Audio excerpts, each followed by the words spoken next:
$5,597. That was the peak, and if you've been following gold for any length of time, you know exactly what happened next. 4 consecutive monthly red candles, a clean break of the 100 SMA on the weekly, and a market that's quietly shifted from buy the dip to sell the rally. Now I know what you're thinking. Gold always recovers. Gold is the safe haven. Gold goes up when the world is on fire. But what if I told you that this time the world literally is on fire and gold is still going down? That's exactly what we need to talk about today. Because this week we've got the Bank of Japan, the Fed's first meeting under Kevin Warsh, and a US-Iran peace deal that could collapse overnight. The next 5 trading days could define gold's trajectory for the rest of 2026. So let's get into it. Let's start with the charts, because the charts are actually the clearest part of this whole story right now. On the monthly time frame, the picture is brutal. We put in a classic parabolic blow-off top at 5,597, and from there, 4 straight red candles. No bounce, no recovery attempt, just consistent, methodical selling. And here's what makes it worse. Jump to the 3-month chart. We've got a bearish engulfing candle forming right now with 17 days still left to close. If that closes the way it looks, that's a massive quarterly topping signal that most retail traders will completely miss. Now go to the weekly. This is where it gets really interesting. That pink line you see? That's the 100-period SMA. Price supported off that line for the entire rally from late 2024. Every single dip held it. Buyers showed up every time, until now. We've broken below it, and more importantly, we've closed below it on a weekly basis. The 100 SMA has now flipped from support to resistance, sitting up at around 4,756. That's the ceiling. Whew. Drop down to the daily, and my line in the sand is simple, 4,230. That level was structure, it was support, it broke. And now every time price pushes back toward it, sellers are showing up. Until I see a clean, convincing daily close back above 4,230, I have zero interest in the long side. Zero.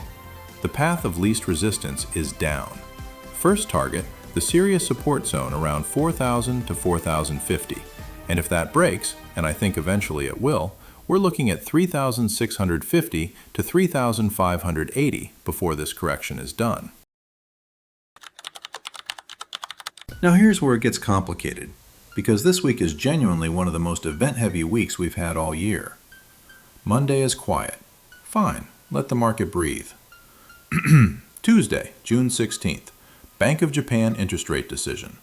The market is already pricing in a hike, which means the real question isn't if they hike, it's what the language looks like afterward. A hike is largely priced in, but any hawkish surprise in the statement could send ripples through currency markets that eventually find their way into gold. Then comes Wednesday, June 17th, and this one actually matters in a way that's different from any Fed meeting we've had in years. Kevin Warsh's first FOMC as chair. Think about what that means. Markets have spent months trying to read Powell. Now there's a new voice, a new tone, and a new set of priorities, and nobody knows exactly how this plays out in real time. Warsh has historically leaned hawkish. He's been critical of easy money policy, and he's walking into this with US inflation still elevated and a market desperate for rate cut signals. If he comes out hawkish, or even just neutral without the softness markets were hoping for, the dollar strengthens, real yields go up, and gold takes another leg down. And that's the fundamental trap gold is in right now. It's no longer just a safe haven, it's become an inflation indicator. And in this environment, bad macro news is bad news for gold too.